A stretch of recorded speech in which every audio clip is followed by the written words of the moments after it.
Hey guys, so I want to talk about the Death Stranding trailer, the Tokyo Game Show trailer that just debuted. Um,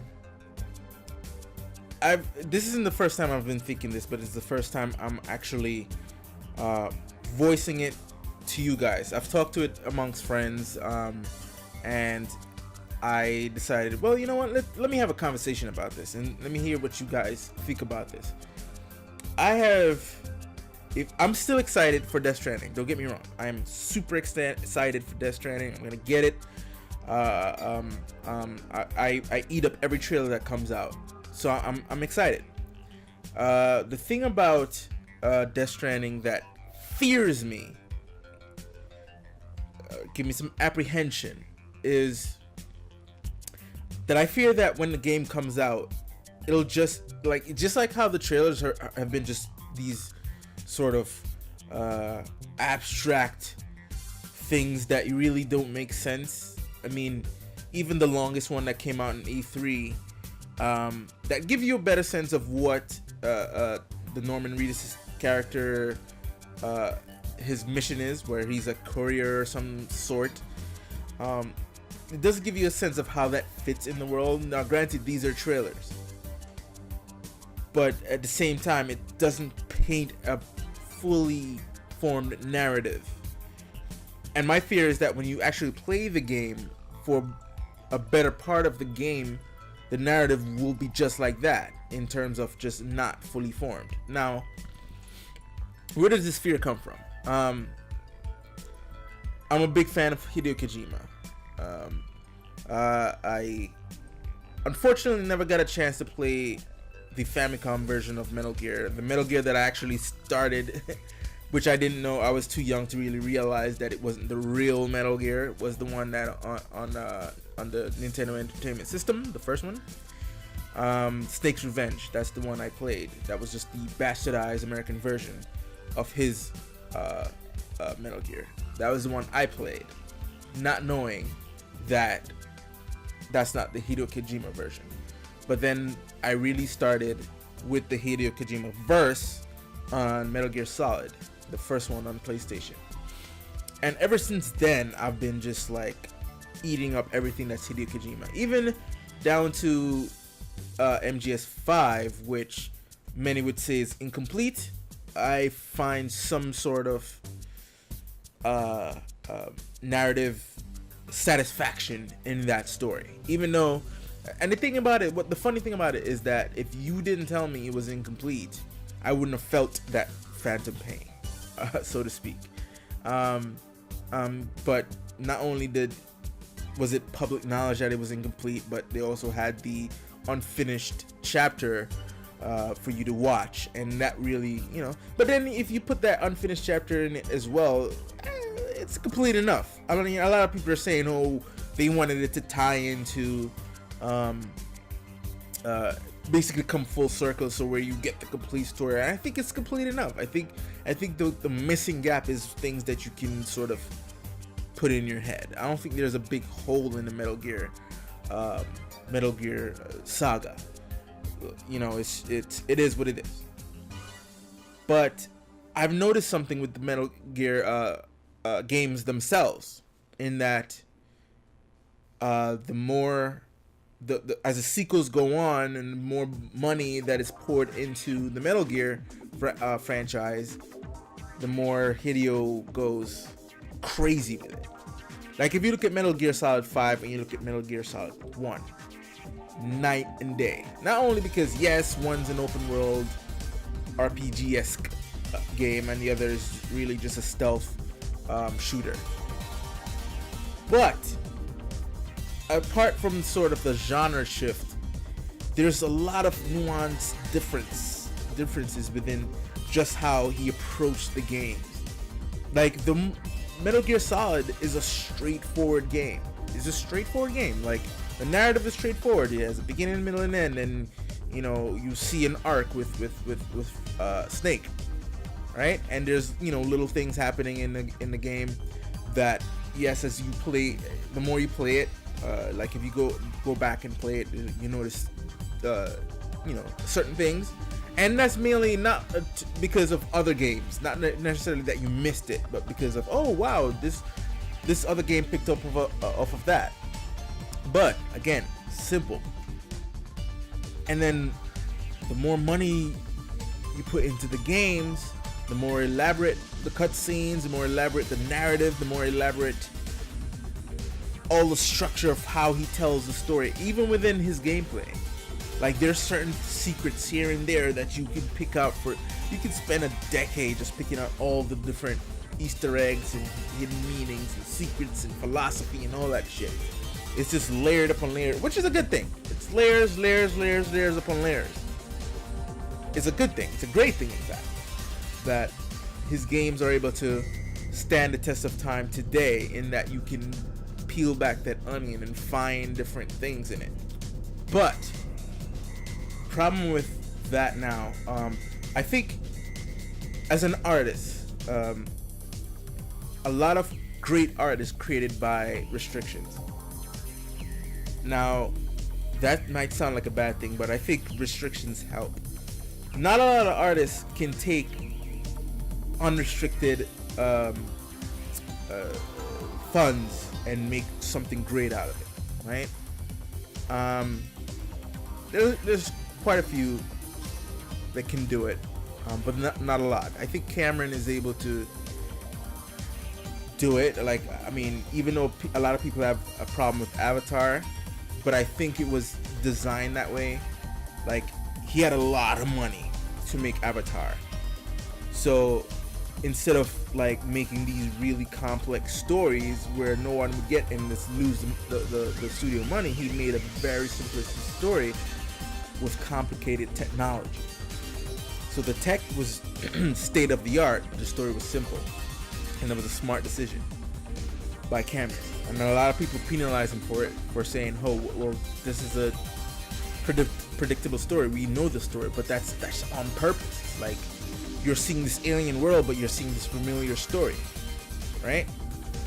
So, like I said, there's a lot of there's a short list of directors or artists. I wouldn't say just directors, and artists who, when they get a lot of money, they still manage to keep the essence of the art in there and not go too crazy with it.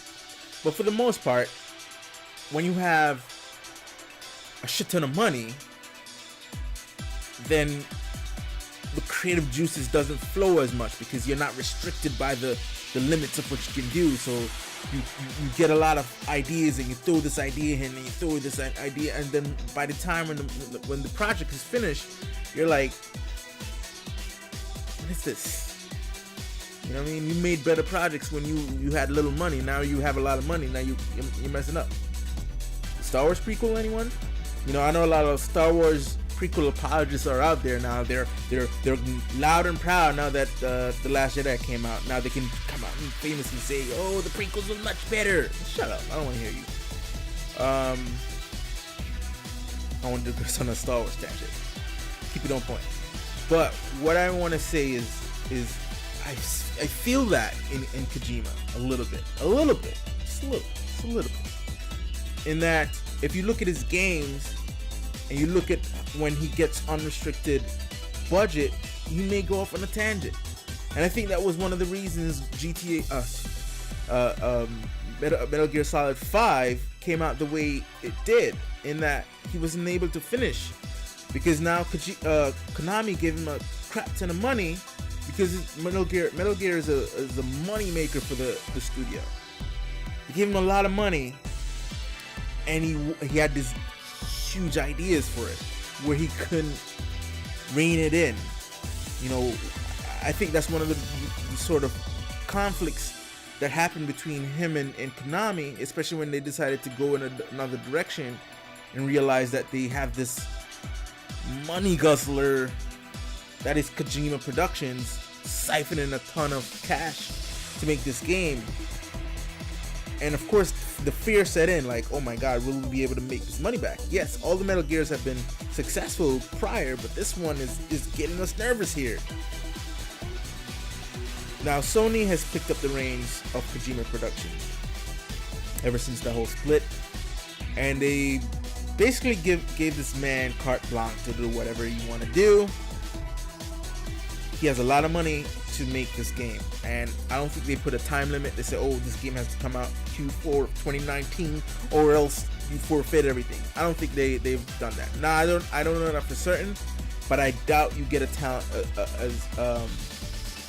a man like Kojima to sign up with the company if you're gonna put restrictions like that. If he has a time limit, knowing how this man works, he'll say, you know what, I'll find another studio or I'll do this independent. You know, I don't really need you guys. But Sony, it was a big coup for them to get Kojima Productions to do an exclusive title for them. So they wanted to make sure this man is happy. So they said, yo, I will give you this, we'll give you an unlimited budget. I don't think, maybe I'm being hyperbole here, but hyperbolic. But I don't think they gave him this, unlimited budget, but they gave him a lot of money, basically.